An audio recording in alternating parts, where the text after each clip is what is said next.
Live from downtown Detroit, home of WDIV and Click on Detroit, Local 4 News at noon starts now. The health threat appears to be escalating as the coronavirus strikes deep inside the White House. It is scary to go to work. You know, I was not part of the White House in March. I think that I'd be a lot safer if I was sitting at home than I would be going to the West Wing. In the meantime, there are big developments expected here at home as a state commission takes up the issue of banning guns on Capitol grounds after people gather to protest the governor's stay-at-home orders. We'll have a live report in just minutes. And thank you for joining us this afternoon for Local 4 News at noon. I'm Evrod Cassimy. The coronavirus pandemic tops our show here at this hour. And as of our last update Sunday afternoon, there were 25 confirmed deaths from COVID-19. In total, we've lost more than 4,500 people to the virus. Michigan now has more than 47,000 confirmed cases, and this is up 382 cases. In the meantime, the state has reported more than 22,000 recoveries. New updates have been coming mid-afternoon, so of course we'll bring you the very latest the moment we get them on clickondetroit.com and on our mobile app. Now, there are big developments expected in the week ahead, with today marking a very important day for Michigan manufacturers as they are now allowed back to work, but with a long list of changes. At Exalta Powder Coating, the site manager says that everyone inside must wear a mask and other forms of personal protective equipment. The expectation is that then those masks are worn in all the applicable areas from the moment they arrive at the facility in their vehicle until the moment they get back into their facility, into their vehicle at the end of the day. We're making every effort to follow the CDC, WHO, state and local guidelines to bring our employees back safe. Now, the facility will also be deep cleaned. All of these changes are a necessity as suppliers need to get up and running this week, preparing for auto production, which is set to begin next week. Also happening today, a state commission is taking up the issue of banning guns on Capitol grounds. Recent protests with armed demonstrators inside of the Capitol prompted the meeting. Rod Maloney joins us now live this afternoon with a look at what's happening. And Rod, have they decided on anything just yet? Not yet, Rod. They're still meeting. In fact, they're meeting on Zoom. I'm watching it as we speak here. But here is the thing. It's been an eventful morning in this entire situation because the commission is trying to decide whether it has the authority to ban guns on the Capitol. But the Attorney General weighed in, and this is what she had to say. She believes the commission does have the right. She says, quote, "I firmly believe in the right to protest, the right to demonstrate, and the right to loudly and strongly object to those causes that move us. These rights are so fundamental to our democracy that they are enshrined in the First Amendment of our Constitution.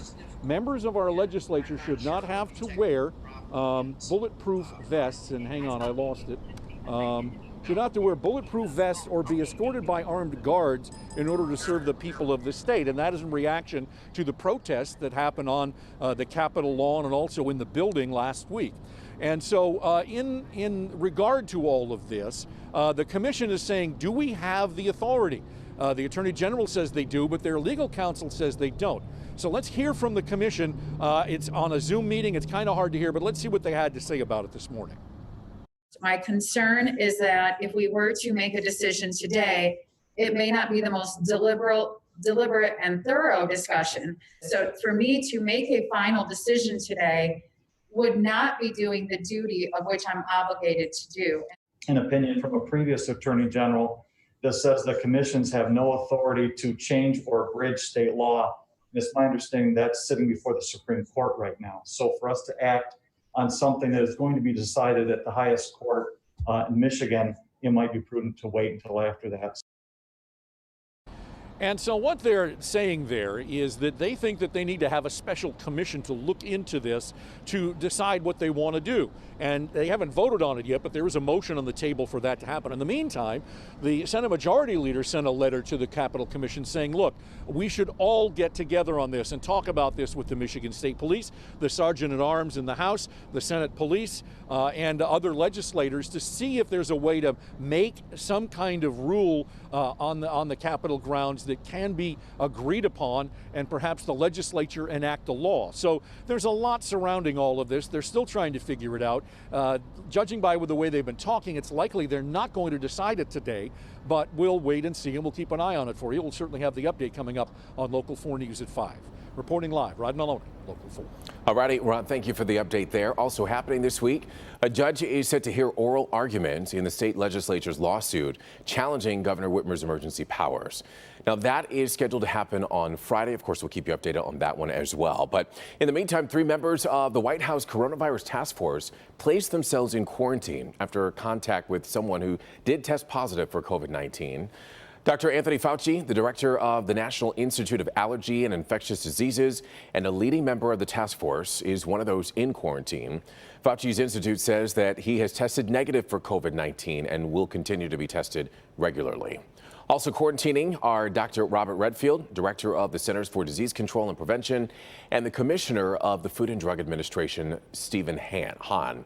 The 3 are all witnesses for tomorrow's Senate Health Committee hearing called COVID-19, Safely Getting Back to Work and Back to School. Now, they will all testify remotely, along with Dr. Brett Giroir, the Assistant Secretary for Health. This all comes as at least 31 states are open or partially open, often in opposition to guidelines from scientists. Now, there are more than 1,300,000 confirmed coronavirus cases here in the United States. More than 79,000 Americans have died, and according to one key metric, the health threat appears to be escalating.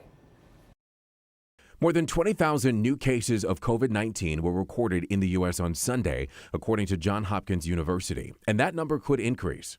We're seeing in some states, a 20 percentage point increase in just 10 days in mobility. And that will translate into more human contact, more transmission. Some of these new cases are inside the Trump administration. Vice President Mike Pence's press secretary tested positive. Still, the White House remains focused on rebuilding the coronavirus-stricken economy. We think that we have a little moment, the luxury of a moment, to learn about what's going on so that the next step that we take can be prudent. And as officials push to reopen to combat the economic fallout of the pandemic, scientists are worried that Americans and their leaders are not taking the next stages of the coronavirus seriously enough. Many people think that all we have to do is get over this hump right now going into the summer and this pandemic is gone. We're in the earliest days of this pandemic. A leading coronavirus prediction model has upped its projected U.S. death toll. The model from the Institute for Health Metrics and Evaluation at the University of Washington now forecasts more than 137,000 Americans will die by early August. That is a rise, they say, that's due in part to more people traveling and interacting with each other. Let's talk about the stock market. It's starting the new week on the downside, with new concerns about the coronavirus pandemic outweighing any good economic reports. The Dow Jones Industrials average has been showing losses since the start of the trading day today, with investors uncertain of the near future. Analysts say that many investors are unsure if it's too soon to reopen the economy. There are also concerns about reports from South Korea about a new spike in COVID-19 cases. There are still some strengths in the economy as tech stocks continue to show growth while other stocks are struggling. And as always, clickondetroit.com is your source for useful information to help get you through this crisis. Again, go to clickondetroit.com/coronavirus. All right, let's switch gears a bit and talk about the forecast after coming off of a Mother's Day weekend that was less than perfect, we should say, as all of our mothers out there are. Meteorologist Brandon Rue is standing by with a look at the forecast for today. Can't help but talk about how dreary yesterday was. Even though we had bouts of sunshine in between, it was pretty bleak. Rain to snow, and a lot of people didn't even know it was snowing because it happened so late, but it was a record snowfall for May 10th. Mother's Day, and now we're talking about a freeze warning. Put things in perspective, our highs today will likely be below our average lows. Woo. 42 at Metro, it's 41 there in Ann Arbor. Notice that west-northwest wind about 10 to 15, gusting at times to 20.